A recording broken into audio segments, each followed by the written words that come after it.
Everybody, subscribe the channel and click on the bell icon to receive the notification. Dear students, now I am going to explain the concept of funds from operations. విద్యార్థులారా, కార్యకలాపాల నుండి నిధులు అనే అంశాన్ని నేను ఇప్పుడు మీతో మాట్లాడబోతున్నాను. కార్యకలాపాలంటే వ్యాపార సంస్థ నిర్వహించిన చేపట్టిన వ్యాపార కార్యకలాపాల ద్వారా సంస్థకు ఎన్ని నిధులు వచ్చినాయి, లేదా వ్యాపార సంస్థ చేపట్టిన కార్యకలాపాల ద్వారా సంస్థకు ఎన్ని నిధులు నష్టమైనాయి, లేదా సంస్థ ఎన్ని నిధులను కోల్పోయింది అనేది ఇప్పుడు నేను మీతో మాట్లాడబోతున్నాను. విద్యార్థులారా, funds from statement is important to know the sources of funds of the company. By preparing the statement, at the end we can find how much funds are received by the company or gained by the company during a particular year, or we can find how many funds lost during a particular period. So these things to be find out with the help of preparation of funds flow statement. It is one of the important statement for the preparation of funds flow statement. Without preparing funds from operation statement, we cannot prepare exact funds flow statement. విద్యార్థులారా, నిధుల ప్రవాహ నివేదికను తయారు చేయడానికి ముందుగా కార్యకలాపాల ద్వారా నిధులు అనే నివేదికను మనం తయారు చేయాలి. ఈ నివేదికను తయారు చేస్తే గడిచిన సంవత్సర కాలంలో వ్యాపార సంస్థ ఆర్జించిన లేదా పొందిన వనరులు ఏ విధంగా ఉన్నాయి, కార్యకలాపాల ద్వారా ఏ ఏ నిధులు లేదా ఎంతవరకు నిధులు మనకు వచ్చినాయి అనేది తెలుసుకోవటం వీలవుతుంది విద్యార్థులారా.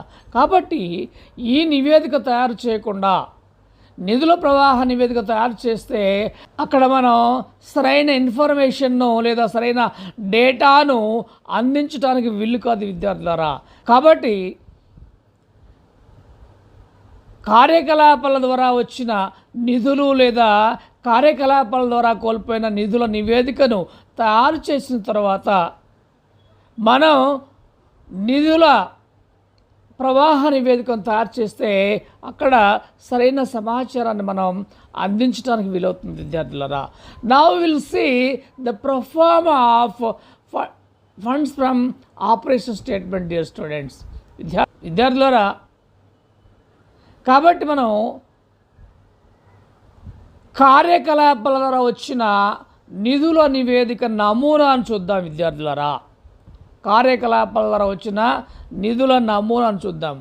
ఈ స్టేట్మెంట్లో మీకు ఇచ్చిన నమూనాలో అన్ని వివరాలను పొందుపరచడం వీలు కాలేదు, కానీ ఈ కార్యకలాపాల ద్వారా వచ్చే నిధుల నివేదికకు సంబంధించిన పూర్తి వివరాలను ఇప్పుడు నేను మీకు అందిస్తాను విద్యార్థులారా. Dear students, in the pro forma it is not possible to include all the details come under funds from operation statement, but I will mention all the details which are comes under this funds from operation statement one by one, these students. First of all, we should take the closing balance of profit and loss account. Here we have three columns in this statement. First column is particulars, next amount and amount to inner column and outer column. In this statement, first of all we should take the closing balance of profit and loss account. విద్యార్థులారా, ఈ ఖాతాను కనుక మనం పరిశీలించినట్లయితే ఈ ఖాతాలో ముఖ్యంగా 3 వరుసలు ఉన్నాయి. ఒకటి వివరాలు, 2 మొత్తము, 3 కూడా మొత్తం, అంటే ఇన్నర్ కాలం అవుటర్ కాలం. విద్యార్థులారా, ఈ నివేదిక తయారు చేయడానికి ముందుగా మనం లాభ నష్టాల ఖాతా యొక్క ముగింపు నిల్వ తీసుకోవాలి. ఒకవేళ లెక్కలో లాభ నష్టాల ఖాతా ముగింపు నిల్వ ఇవ్వనట్లయితే ఆస్తి అప్పుల పట్టీలో మనకిచ్చిన రిజర్వ్ నిధి మొత్తాన్ని తీసుకుంటాం.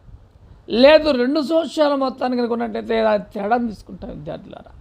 సో ఈ విధంగా లాభ నష్టాల ఖాతా ముగింపు నిల్వ తీసుకొని దీనికి కొన్ని ఐటమ్స్ కూడాలి.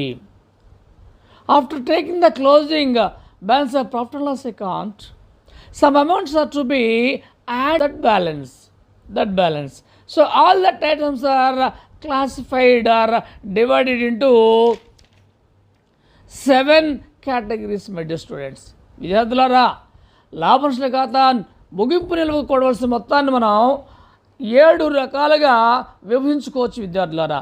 ఒకటి తరుగుదల లేదా డిప్రిషియేషన్. గడిచిన సంవత్సర కాలంలో మనం రద్దు చేసిన తరుగుదలను తిరిగి లాభ నష్టాల ఖాతా ముగింపు నిల్వకు కూడాలి. ఎందుకంటే తరుగుదలను తీసేస్తాం కానీ ఈ మొత్తాలను బయట వారికి మనం ఎవరికి ఇవ్వాల్సిన అవసరం లేదు. ఇవన్నీ లాభ నష్టాల ఖాతాకు డెబిట్ చేసిన అంశాలు కానీ నిధులు బయటికి పోరివి. These items all debited to profit and loss account but not resulting in outflow of funds. That's why these amounts are to be added to the closing balance of profit and loss account. That is depreciation. Next, second one, written off goodwill. కంటికి కనిపించిన ఆస్తులపై తరుగుదల లేదా రద్దు. Return of good will or any other intangible assets. Returning of intangible assets also not resulting in outflow of funds. విద్యార్థులారా, goodwill రద్దు చేయడం వల్ల మన వ్యాపార సంస్థ నుంచి నిధులు ఎవరికి బయటికి చెల్లించవలసిన అవసరం లేదు విద్యార్థులారా. నిధులు బయటికి పోవు కాబట్టి తిరిగి వాటిని మనం లాభ నష్టాల ఖాతా ముగింపు నిల్వకు కూడాలి. అదేవిధంగా రిజర్వులు, ఏర్పాట్లు మరియు మళ్లింపులు. Reserves, provisions and transfers or adjustments. These reserves or transfers or provisions also not to be paid to any outsider. Simply these amounts are kept inside in our business also.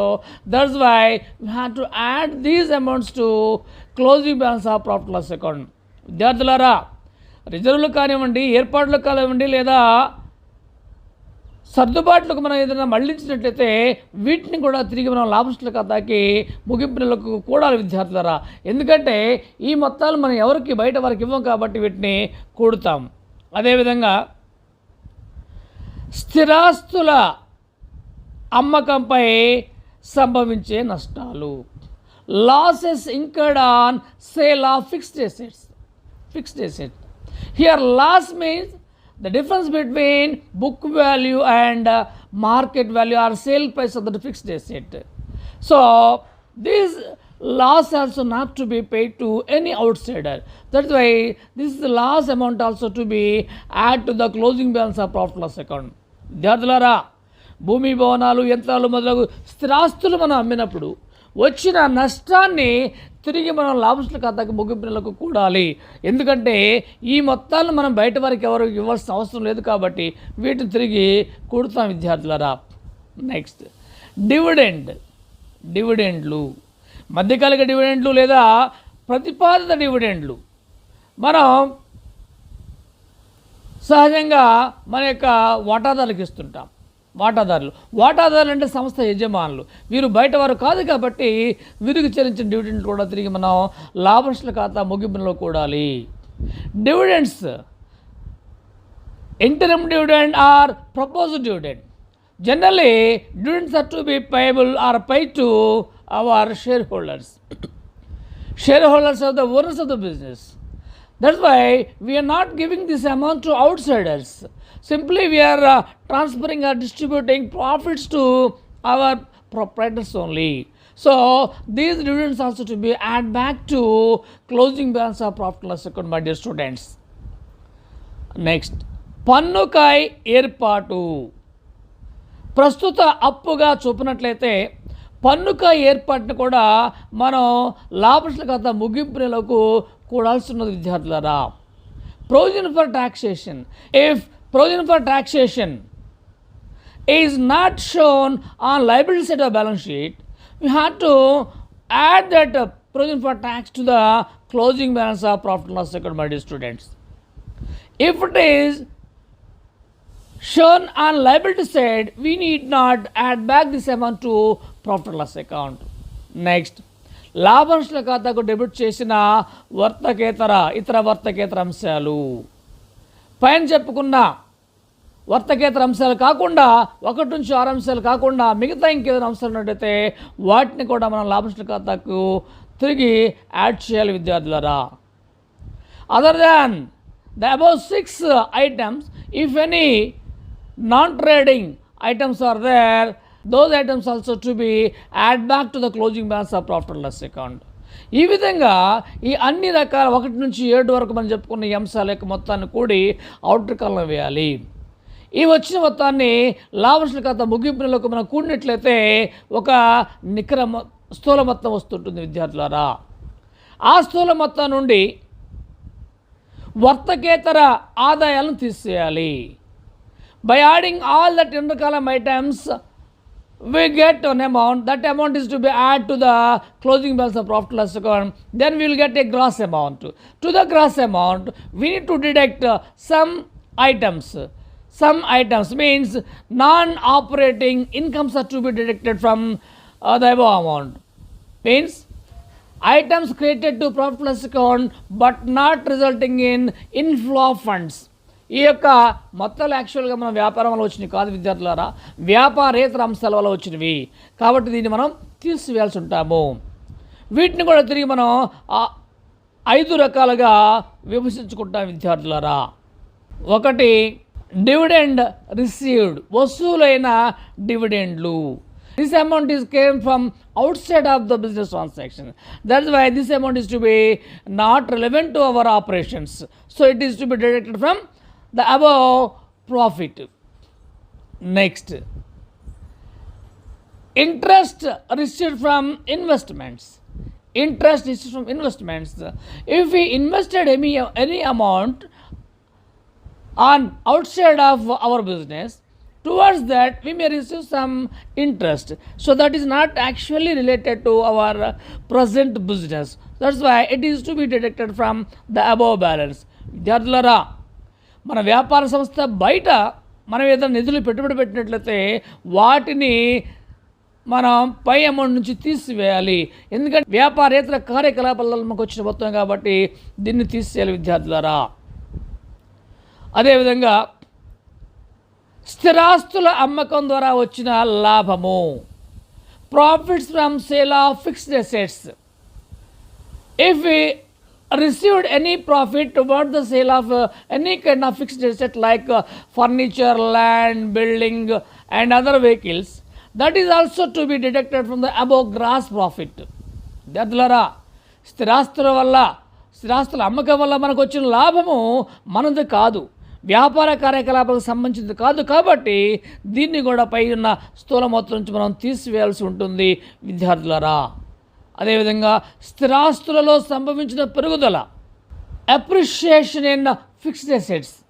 ఏదైనా స్థిరాస్తి విలువలో పెరుగుదల వచ్చినట్లయితే దాన్ని కూడా మనం వ్యాపారేతర అంశంగా తీసుకొని మన లాభం నుంచి తీసివేయాలి విద్యార్థులారా. అదేవిధంగా లాభ నష్టాల ఖాతాకు మళ్లింపు చేసిన అధిక మొత్తాలు, excess amount transfer to profit and loss account. If any excess amount transferred to our current year profit and loss account, the same is to be deducted from the above amounts. So ఈ విధంగా ఈ 5 రకాల మొత్తాలను మనం ఇన్ని రకాలను వేసుకొని దీని ద్వారా వచ్చిన మొత్తాన్ని కూడి అవుటర్ కాలంలో ఉన్న స్థూల పైన ఉన్న లాభాన్ని తీసివేసినట్లయితే మనకు ఒక లాభం వస్తుంది విద్యార్థులారా. అది అవుటర్ కాలం వేసిన తర్వాత లాభనష్టాల ఖాతా ప్రారంభ వనరులు తీసివేయాలి. After arriving a particular amount we need to deduct the opening balance of profit loss from the above amount, my dear students. By deducting or after deducting the opening balance of profit loss account, if you have favorable amount, that amount is known as funds from operations. If you have plus balance, that is known as funds from operations. If we arrived any minus amount or any adverse amount, that amount is known as funds lost in operations. విద్యార్థులారా, లాభనష్ట ఖాతా ప్రారంభ నిల్వ నువ్వు తీసివేసి పై amount నుంచి తీసివేస్తే మనకు కనుక ప్లస్ విలువ వస్తే అది వ్యాపార కార్యకలాపాల ద్వారా వచ్చిన నిధులుగా భావిస్తాం విద్యార్థులారా. ఒకవేళ లాభనష్ట ఖాతా ప్రారంభ నిల్వ కంటే పైన అమౌంట్ కనుక తక్కువ ఉంటే మనకు మైనస్ అమౌంట్ వస్తుంది. ఆ మైనస్ అమౌంట్ మనం వ్యాపార కార్యకలాపాల ద్వారా కోల్పోయిన నిధులుగా మనం చెప్పుకోవాల్సి ఉంటుంది విద్యార్థులారా. సో ఈ క్లాస్లో మీకు నిధుల ప్రవాహ నివేదిక తయారు చేయడంలో వ్యాపార కార్యకలాపాల నుంచి వచ్చిన నిధుల నివేదిక యొక్క ఆవశ్యకత, దాని యొక్క ప్రాధాన్యత చెప్పాను. అదేవిధంగా ఈ నివేదికలో మనం ఏ మొత్తాలని కూడాలి, ఏ మొత్తాన్ని తీసివేయాలనేది మీతో చెప్పడం జరిగింది విద్యార్థులారా.